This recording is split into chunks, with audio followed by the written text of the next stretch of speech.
Kita seringkali mengeluh karena takdir jelek yang menimpa kita. Dan mungkin kita kehilangan harapan untuk memperbaiki kondisi karena dianggap sudah ditakdirkan demikian. Kita hidup miskin atau terjebak dalam problematika hidup yang menyesakkan dada, seolah-olah sudah menjadi takdir yang tak bisa dirubah. Kita mungkin memiliki keyakinan bahwa ajal, rezeki, dan takdir baik atau buruk sudah ditetapkan oleh Allah Ta'ala dan tidak mungkin digugat. Masa depan adalah masalah gaib yang tidak ada seorang yang tahu. Namun, manusia selalu penasaran ingin mengetahui takdir dirinya hingga tak sedikit yang terjerumus dalam dosa dengan bertanya kepada para peramal atau dukun. Mungkinkah takdir Allah bisa dirubah? Dan bagaimana tuntutan syariat Islam untuk beriman kepada takdir Allah ini? Simak kajiannya dalam Khazanah Ensiklopedia Islam Dunia edisi Ramadan.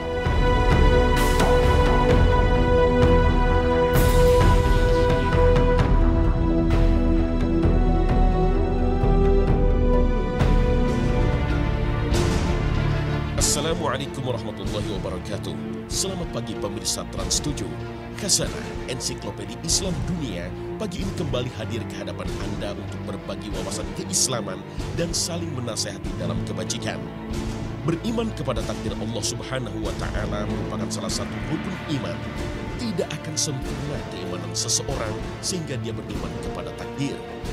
Takdir atau qadar adalah perkara yang telah diketahui dan ditentukan oleh Allah Subhanahu wa Ta'ala dan telah dituliskan segala sesuatunya yang akan terjadi hingga akhir zaman. Allah telah menentukan segala perkara untuk makhluknya sesuai dengan ilmunya yang terdahulu dan ditentukan oleh hikmahnya. Tidak ada sesuatu pun yang terjadi melainkan atas kehendaknya dan tidak ada sesuatu pun yang keluar dari kehendaknya. Allah Ta'ala berfirman, iman kepada takdir Allah Ta'ala adalah salah satu prinsip dasar dan landasan utama agama Islam. Karena iman kepada takdir berkaitan erat dengan tauhid. Dalam sebuah hadis sahih, Rasulullah SAW bersabda, sesungguhnya seorang dari kalian dikumpulkan penciptaannya dalam perut ibunya selama 40 hari dalam bentuk nutfah, kemudian menjadi alaqah segumpal darah seperti itu pula, kemudian menjadi mudghah segumpal daging seperti itu pula. Kemudian seorang malaikat diutus kepadanya untuk meniupkan ruh di dalamnya dan diperintahkan untuk menulis 4 hal, yaitu menuliskan rezekinya, ajalnya, amalnya, dan celaka atau bahagianya. Maka demi Allah yang tidak ada ilah yang berhak diibadahi dengan benar melainkan Dia, sesungguhnya salah seorang dari kalian beramal dengan amalan ahli surga, sehingga jarak antara dirinya dengan surga hanya tinggal sehasta. Tetapi catatan atau takdir mendahulinya, lalu ia beramal dengan amalan ahli neraka, maka dengan itu ia memasukinya. Dan sesungguhnya salah seorang dari kalian beramal dengan amalan ahli neraka, sehingga jarak antara dirinya dengan neraka hanya tinggal sehasta. Tetapi catatan atau takdir mendahulinya, lalu ia beramal dengan amalan ahli surga, maka dengan itu ia memasukinya. Hadis riwayat Bukhari dan Muslim. Mungkin hadis ini membuat kita bingung. Jika takdir kita sudah ditentukan Allah, bahkan kehidupan akhirat kita, apakah kita akan menjadi penghuni surga atau neraka? Maka untuk apa kita ikhtiar dan beramal soleh? Untuk menjawab persoalan ini, mari kita bahas keterangan dari Al-Quran dan hadis Nabi yang diawali dengan memahami makna qada dan qadar Allah. Kita mengenal istilah qada dan qadar Allah. Secara bahasa al-qadar berarti akhir dan batas dari sesuatu. Maka arti kalimat menakdirkan sesuatu adalah mengetahui kadar dan batasannya. Adapun pengertian al-qadar dalam syariat adalah keterkaitan ilmu dan kehendak Allah yang terdahulu terhadap semua makhluk di alam semesta ini sebelum Dia menciptakannya.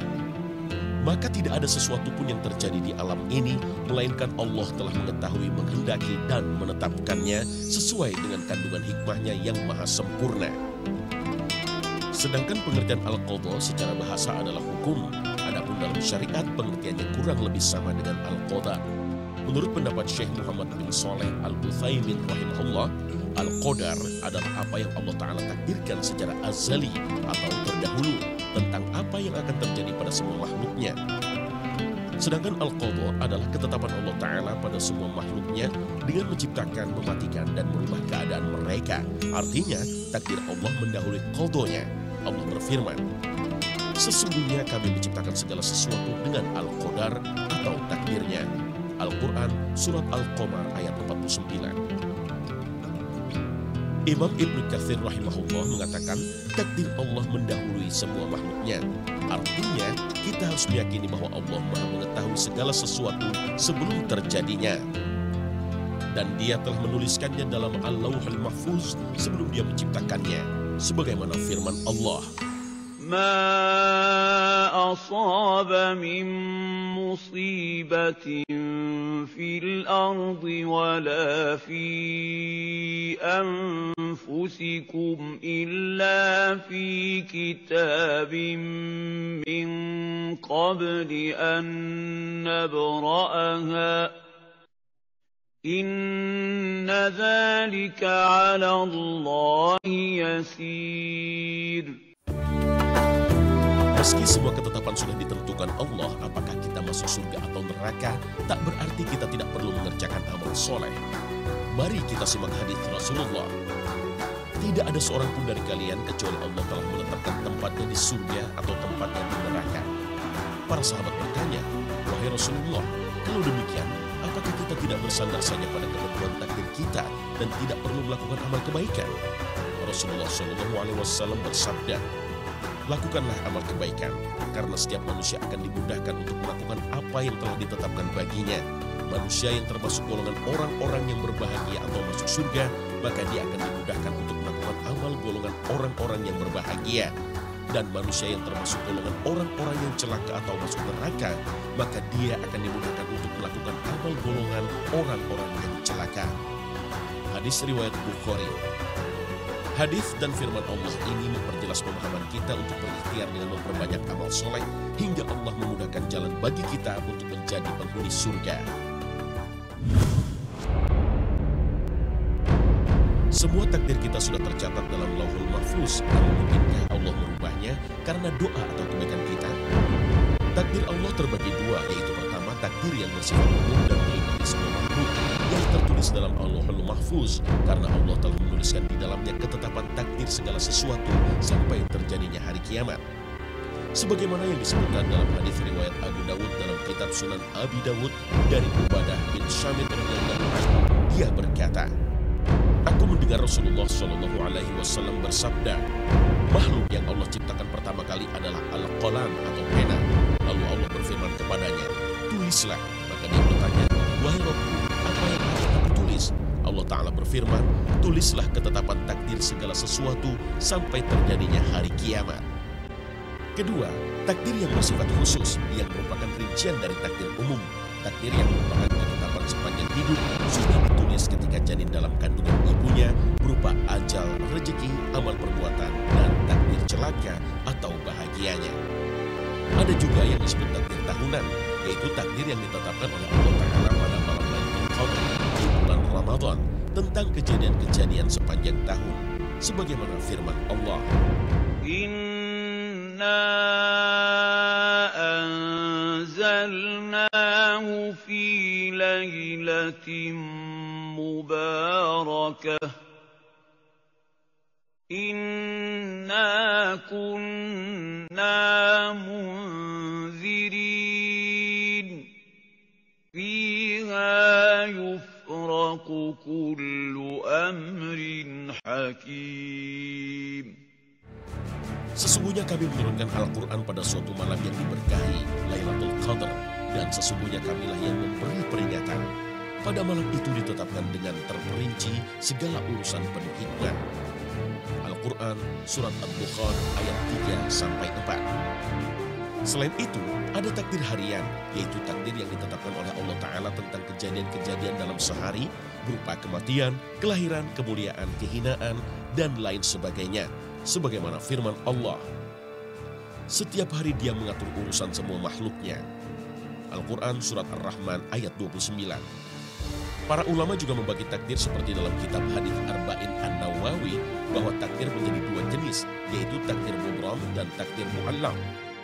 Yang dimaksud takdir mubram adalah takdir yang berada pada ilmu Allah. Takdir ini tidak mungkin dapat berubah. Sedangkan yang disebut takdir mu'allaq adalah takdir yang tercatat dalam Lauhul Mahfuz dan mungkin dapat berubah sebagaimana firman Allah dalam surat Ar-Ra'd ayat 39. Allah menghapuskan apa yang Dia kehendaki dan menetapkan apa yang dikehendaki, dan di sisinya lah terdapat ummul kitab Lauhul Mahfuz. Takdir mu'allaq juga dikaitkan dengan hukum sebab akibat. Takdir ini bisa berubah karena doa kita. Rasulullah SAW pernah bersabda, diriwayatkan dari Abdullah bin Umar, barang siapa hatinya terbuka untuk berdoa, maka pintu-pintu rahmat akan dibukakan untuknya. Tidak ada permohonan yang lebih disenangi oleh Allah daripada permohonan orang yang meminta keselamatan. Sesungguhnya doa bermanfaat bagi sesuatu yang sedang terjadi dan yang belum terjadi. Dan tidak ada yang bisa menolak takdir kecuali doa. Maka berpeganglah wahai hamba Allah pada doa. Hadis riwayat Tirmizi dan Hakim. Selain doa, sedekah juga bisa menolak bencana. Rasulullah SAW bersabda, bersegeralah bersedekah, sebab bala bencana tidak pernah bisa mendahului sedekah. Hadis riwayat Imam Baihaqi. Ada juga hadis yang populer yang menjelaskan manfaat silaturahmi, sebagaimana sabda Rasulullah, siapa yang suka dilapangkan rezekinya dan dipanjangkan umurnya, hendaklah dia menyambung silaturahmi. Hadis riwayat Bukhari dan Muslim. Takdir mu'allaq merupakan takdir yang digantung atau bersyarat. Dalam artian, ketentuan tersebut boleh terjadi dan boleh juga tidak terjadi pada diri seseorang, bahkan ia bergantung kepada usaha manusia itu sendiri. Allah tegaskan dalam firman-Nya, sesungguhnya Allah tidak merubah keadaan suatu kaum sehingga mereka merubah keadaan yang ada pada diri mereka sendiri. Al-Quran Surat Ar-Ra'd ayat 11. Ayat ini dengan tegas menyatakan bahwa seseorang mampu merubah nasib dengan usaha sendiri, tentu dengan izin Allah. Bagaimana dengan umur manusia? Apakah bisa diperpanjang dengan doa dan silaturahmi? Jika ajal sudah tiba, setiap orang tidak akan bisa menunda kematiannya. Allah berfirman, tiap-tiap umat mempunyai batas waktu, maka apabila telah datang waktunya, mereka tidak dapat memundurkannya barang sesaat pun dan tidak dapat pula memajukannya. Al-Quran Surat Al-A'raf ayat 34. Tapi bagaimana dengan hadis yang menyatakan doa dan silaturahmi akan memperpanjang umur? Para ulama berbeda pendapat mengenai soal hadis ini. Ibnu Qutaibah dalam kitabnya Ta'wil Mukhtalaf Al-Hadis menjelaskan bahwa takjil atau penambahan umur memiliki dua makna. Pertama, kehidupan yang lapang, kemudahan rezeki dan sehat jasmani. Kedua, penambahan umur yang bermakna hakiki. Misalnya Allah Subhanahu wa Ta'ala menakdirkan seseorang dengan dua takdir umur, yaitu 80 dan 60. Jika ia menyambung silaturahmi, maka ia akan mencapai umur hingga 80 tahun. Pendapat serupa diungkapkan Ibnu Hajar dalam kitabnya Fathul Bari. Silaturahmi bisa menambah umur, selain bermakna keberkahan hidup, juga penambahan umur secara nyata. Wallahu a'lam. Selain ajal, rezeki termasuk dalam ketetapan Allah sejak manusia dalam kandungannya. Ayat-ayat tentang rezeki lebih banyak menunjuk pada harta yang bisa dimanfaatkan untuk memenuhi aneka kebutuhan manusia. Semua rezeki baik halal ataupun haram itu adalah harta yang diberikan oleh Allah. Banyak orang menduga merekalah yang mendatangkan rezeki mereka sendiri. Profesi atau usaha yang dicurahkan, mereka anggap sebagai sebab datangnya rezeki. Padahal banyak orang yang telah berusaha dengan segenap tenaga dan pikirannya, tetapi rezeki tidak datang, bahkan tidak jarang justru merugi. Sebaliknya, sangat banyak fakta bahwa rezeki datang kepada seseorang tanpa dia melakukan usaha apapun. Ini menunjukkan bahwa usaha bukan sebab bagi datangnya rezeki. Rezeki tidak berada di tangan manusia. Allah lah yang menentukan rezeki itu datang kepada manusia. Simak firman Allah Ta'ala berikut ini. زُيِّنَ لِلَّذِينَ كَفَرُوا الْحَيَاةُ الدُّنْيَا وَيَسْخَرُونَ مِنَ الَّذِينَ آمَنُوا وَالَّذِينَ اتَّقَوْا فَوْقَهُمْ يَوْمَ الْقِيَامَةِ وَاللَّهُ يَرْزُقُ مَن يَشَاءُ بِغَيْرِ حِسَابٍ. Kehidupan dunia dijadikan indah dalam pandangan orang-orang kafir dan mereka memandang hina orang-orang yang beriman. Padahal orang-orang yang bertakwa itu lebih mulia daripada mereka di hari kiamat. Dan Allah memberi rizki kepada orang-orang yang dikehendakinya tanpa batas. Al-Quran Surat Al-Baqarah ayat 212. Namun, Allah tetap mewajibkan hamba-hambanya untuk berusaha dan keyakinan ikhtiar bukanlah penyebab datangnya rezeki. Rezeki sejatinya tidaklah sebatas harta dunia. Ilmu yang bermanfaat adalah rezeki. Kemudahan untuk beramal soleh adalah rezeki. Suami atau istri yang soleh atau solihah, termasuk anak-anak yang soleh, merupakan rezeki yang tak terkira. Ridho dengan segala ketentuan dan pilihan Allah Ta'ala bagi hambanya adalah termasuk bersangka baik kepadanya. Inilah sebab utama Allah Ta'ala akan selalu melimpahkan kebaikan dan keutamaan bagi hambanya. Dalam sebuah hadis qudsi Allah Ta'ala berfirman, "Aku akan memperlakukan hambaku sesuai dengan persangkaannya kepadaku." Hadis riwayat Bukhari.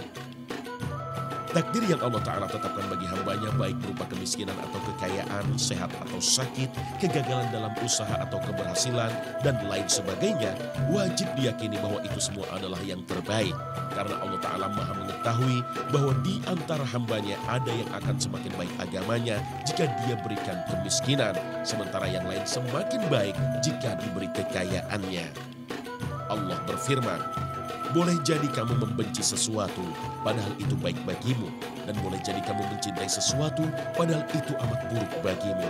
Mengapa? Allah Maha mengetahui, sedangkan kamu tidak mengetahui." Al-Quran Surat Al-Baqarah ayat 216. Janganlah kita termasuk orang-orang yang berprasangka jelek kepada Allah seperti orang jahiliyah. Mereka berprasangka yang tidak benar terhadap Allah seperti persangkaan orang-orang jahiliyah.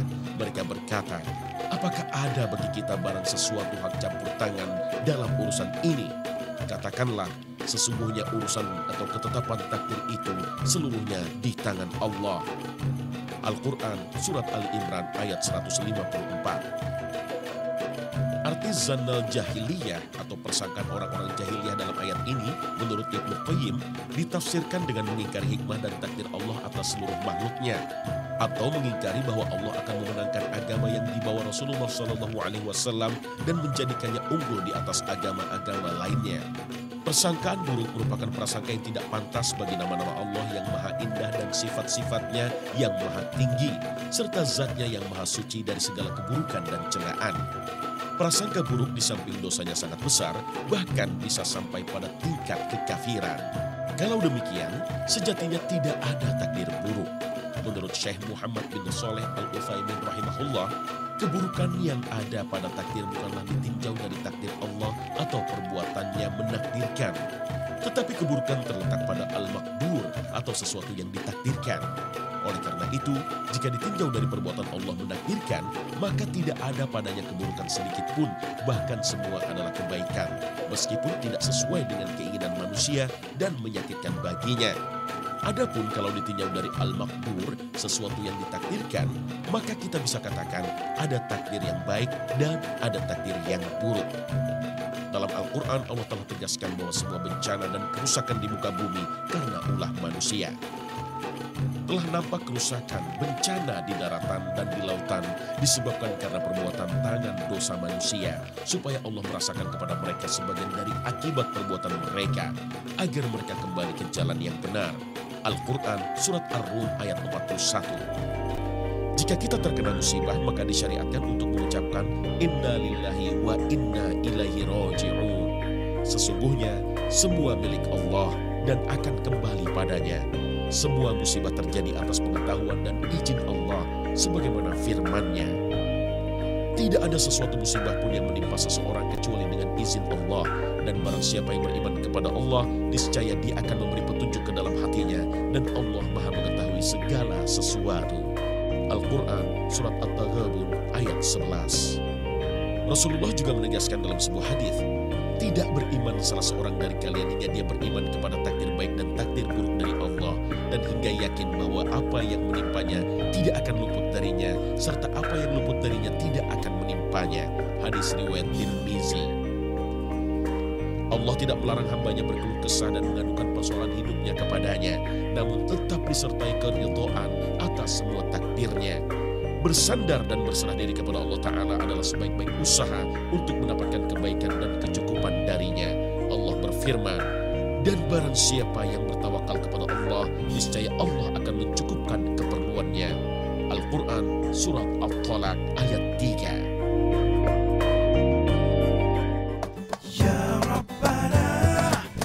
Pemirsa Khazanah, takdir merupakan rahasia Allah Ta'ala, dan beriman kepada takdir Allah, baik takdir baik maupun takdir jelek, merupakan salah satu inti tauhid.